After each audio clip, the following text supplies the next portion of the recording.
अहिले अब आज चाहिँ हामी स्याङ्जा जान लागेको धेरै दिनपछि अब मेरो नयाँ भ्लग आउनु लाग्छ उ साथीको बुलेटमा र मेरो ड्युकमा जान लाग्यो अब स्याङ्जासम्मको राइड के कस्तो हुन्छ कतै काहीँ नछोडिकन हेर्नु होला ल सी यू गाइज अब बाटोतिर भेटौँला हामी चाहिँ घरबाट हिँडेको अब आजको राइड कस्तो हुन्छ हेर्दै जानु होला स्याङ्जा 2-3 दिन बसिन्छ होला त्यहाँपछि ब्याक टु पोखरा ओके अब चाहिँ बाटोतिरै भेटौँला पहिला चाहिँ एकजना साथीलाई पिकअप गर्नुपर्छ त्यो साथीलाई पिकअप गरेर चाहिँ अनि एकतिर यसो खाजासाजा खाएर अनि स्याङ्जातिर हिँडिदिने भनेको सो सियु गाइज अब त्यो साथीलाई पिकअप गरेर फेरि भेटौँला यो बाटो त पुरानो भ्लगमा सधैँ देखाएको सो गाइज अहिले चाहिँ म यहाँ पर्स्याङको हाइवे आइसकेँ साथीको घर चाहिँ त्यहाँ अल्चल बोटनिर हो त्यहाँबाट पिकअप गर्ने हो त्यहाँपछि चाहिँ हामी पोखराबाट जाने चाहिँ 3 जना हो 2टा बाइकमा एउटा चाहिँ मेरो ड्युक र साथीको बुलेटमा अनि वेदर पनि राम्रै छ घाम लागिरहेछ वहाँ छिटै पुग्ने भन्दाले नि ढुक्क तरिकाले जाने प्लान हो हाम्रो चाहिँ त्यस्तो हतार गरेर नि के जाने जाडो त डेन्जर जाडो हो यहीँ हो यहीँ साथीको घर चाहिँ यहीँ हो यहीँ निस्किएछन् होला अनि निस्किसकेछन् सही हो उहाँ बाँधिदिएको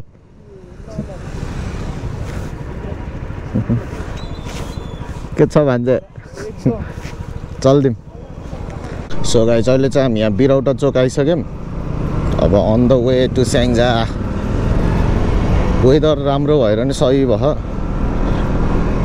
घुम्ने टाइम त्यही हो जता पनि पानी पनि पर्दैन खासै जाडो जाडो हुन्छ यहाँको बाटो चाहिँ दामी बनाएको होस् 2 लेन बिचमा रुखसुख रोपेर छुट्याइदिएछ अनि बाइकमा नि अब हल्का अगाडि गएर एक ठाउँमा पेट्रोल हाल्नु पर्ला सो गाइज हामी चाहिँ भर्खरै पेट्रोल सेट्रोल हालेर निस्केको अब चाहिँ चाइनिज स्टुपा एकछिन त्यहाँ खाजासाजा खाएर पछाडिको बाटो झरेर अनि स्याङ्जातिर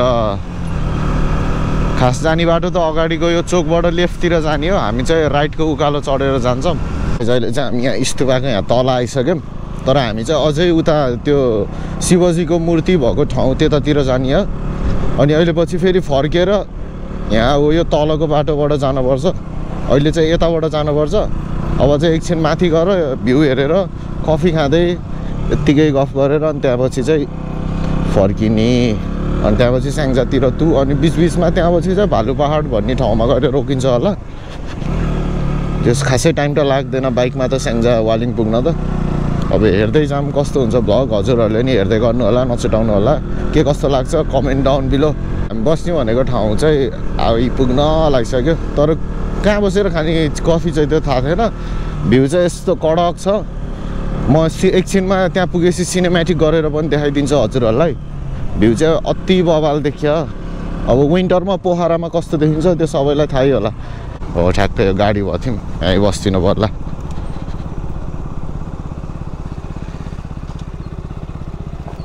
ओइ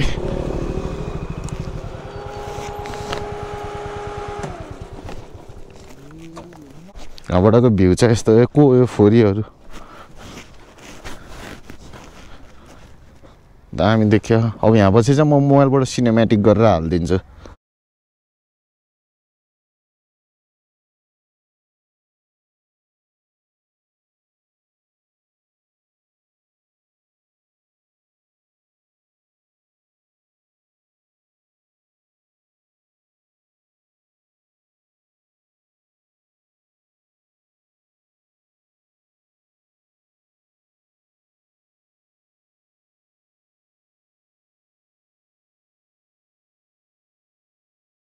सो गाइज हामी चाहिँ यहाँबाट कफी सफी खाएर अब निस्किन लाग्यो अब हाम्रो नेक्स्ट स्टप चाहिँ डाइरेक्ट भालु पहाड हुन्छ अब बाटो त त्यही हो स्याङ्जाको कतिलाई थाहा छ कतिलाई थाहा छैन घुम्ती घुम्ती छ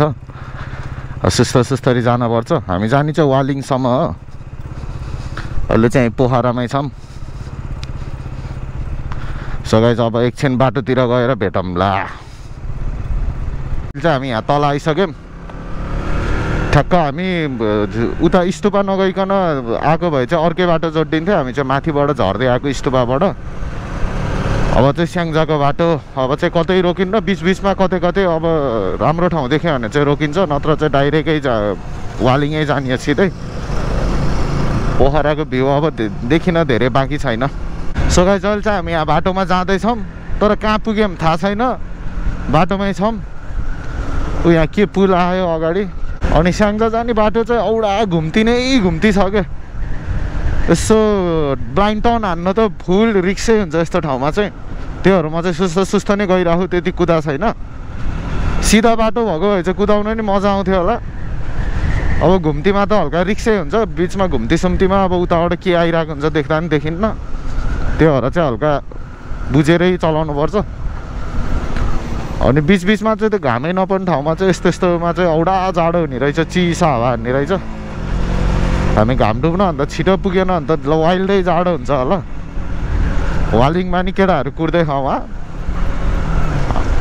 अहिले चाहिँ कुन ठाउँमा आइसक्यो थाहै छैन अबको स्टप चाहिँ त्यो भालु पहाडै हुन्छ त्यो डाइरेक्ट भालु पहाडै गएर रोकिनु पर्ला सो गाइस हामी चाहिँ भर्खरै ठ्याक्क भालु पहाड आइपुग्यो यहाँ भालु पहाड छिर्ने बित्तिकै यहाँ अफरोड सुरु रहेछ पोखराबाट यहाँ स्याङ्जा जाने बेलामा अफरोड आउने भनेकै भालु पहाडमा मात्र रहेछ नत्र बाँकी सबै पिच छ बाटो त अब एकछिन चाहिँ यहीँ बसिन्छ होला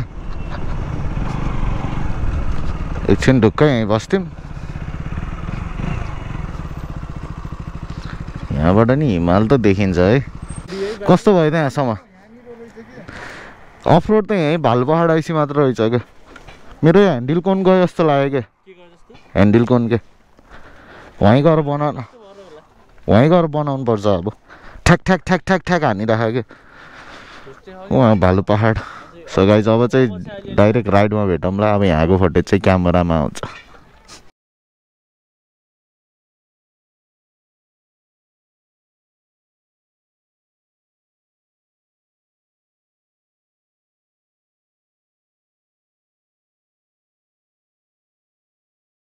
जब चाहिँ हामी यहाँ भालु पहाडबाट हिँड्न लागेको एकछिन बसियो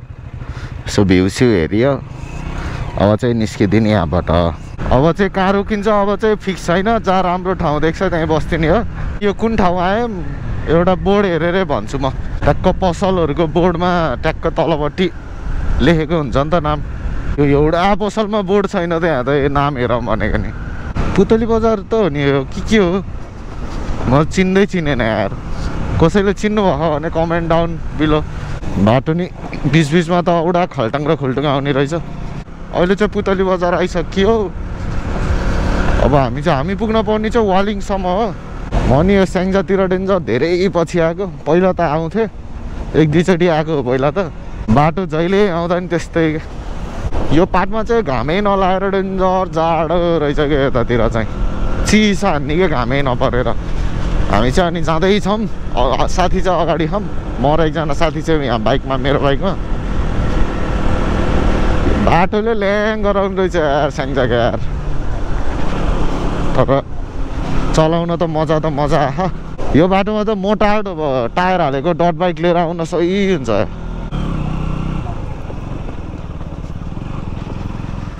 सो गाइस यहीँ रोकिदिउँ अब यसो यहाँ कफी सफी खाऊँ अनि त्यहाँपछि फेरि भेटौँला यहाँ त हरिभरि पेन्टिङहरू रहेछ त राजा रानीहरूको उहाँ शिवजीको Gautam Buddha Mount Everest London bridge हामी चाहिँ यहाँ कफी सफी खान काठघरमा बसेको काठघर बाई बगैँचा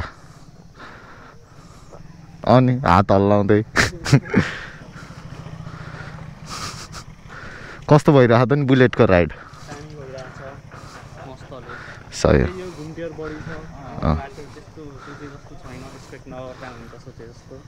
अनि घुम्तीहरू मात्र वाइल्ड छ क्या ल यहाँबाट चल्दिउँ पन्जा सन्जा लाएर न्यानो भएर जाडो छ यहाँको चाहिँ पेन्टिङहरू चाहिँ सही रहेछ क्या यो भित्तामा टालेको ल यहाँबाट चाहिँ निस्किदिउँ अब यहाँबाट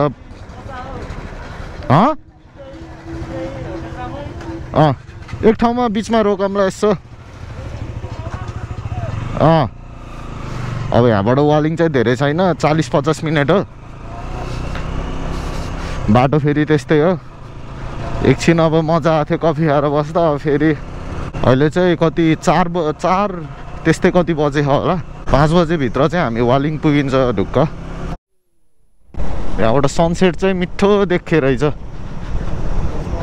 गोप्रोमा अलि राम्रोसँग देखे छैन होला यो रुखहरूको कारणले नि तर आँखाले चाहिँ बब्बालै देखियो सनसेट ठ्याक्क अब घाम डुबेपछि त अब जाडो महिनामा त एकैछिनमा अँध्यारो भइहाल्छ 5:30-6 बजेतिर त अँध्यारो भइहाल्छ नत्र त समरमा त त्यस्तै 7:30 त्यस्तै बजेतिर मात्र अँध्यारो हुन्थ्यो जाडोमा चाहिँ छिटो हुन्छ यहाँबाट देखिए लागि सनसेट हल्का हल्का देखियो तर गोप्रोमा चाहिँ कस्तो आयो थाहा छैन हामी डुब्यो अब चाहिँ जाडो बढ्छ लिङ छिर्यो हामी नि अब बयर घारी हो क्या यो अझै यो ठाउँलाई चाहिँ ठाउँको नामै नचिनिने के खासै आइँदैन अहिलेसम्म बल्ल 2 चोटि हो यहाँ स्याङ्जा आएको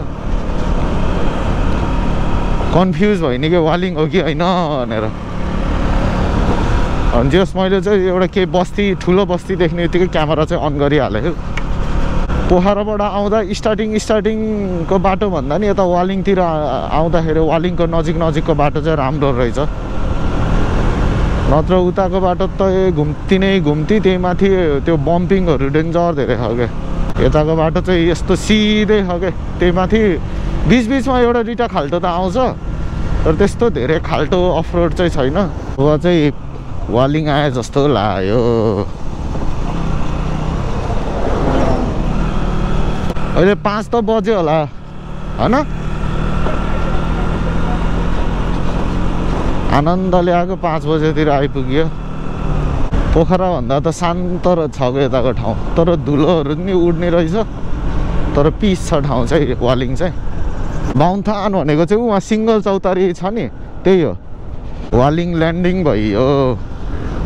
अब चाहिँ सिधै रुममा गएर हल्का फ्रेस भएर यहाँबाट चाहिँ राइट उहाँ चेकिङ भइरहेको क्या त्यस्तै देखिरहेको क्या हामी बस्ने होटल चाहिँ कुन हो मलाई पनि थाहा छैन पुलबाट पारी आँधी खोला कता हो त्यहीँ रोक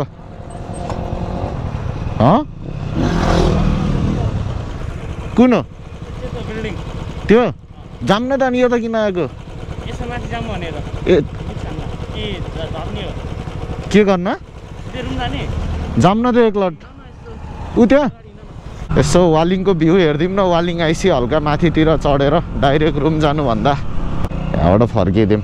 अर्कै ठाउँ जाऊँ न यहाँ त एउटा हिलो रहेछ त जङ्गलको बाटो सो गाइस अहिले चाहिँ अब हामी कहाँ पुगिन्छ त्यही लोकेसनमा गइसी आउँछु यहाँबाट त हिमाल नै देखिने रहेछ तर त्यो कुन हिमाल हो थाहै छैन माछा पुच्छै हो क्या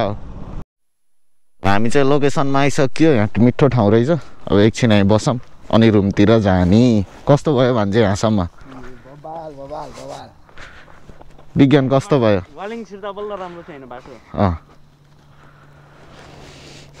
बाइक चाहिँ बिहान धोको त्यस्तो फोहोर चाहिँ भएन सफै छ यहाँ हल्का फोहोर भइरहेछ यता अरू त सफै छ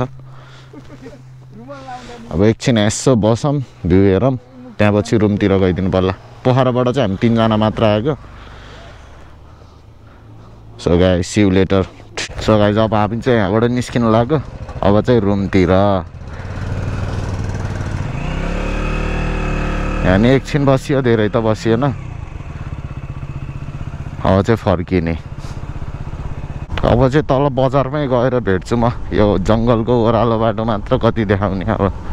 अघि आउँदा नि यही बाटो आएको सो गाइस अहिले चाहिँ हामी यहाँ तल आइसक्यो अब चाहिँ पुल आउँछ अनि त्यहाँपछि हल्का अगाडि गएपछि चाहिँ होटेल त्यहीँ नजिकै हो यहाँबाट चाहिँ राइट पुलबाट चाहिँ बिस्तारै अँधेरो हुँदै गइरह उता आकाश चाहिँ ओरेन्ज कलरको देखिरह रोडमै ब्लक हो के छ साथी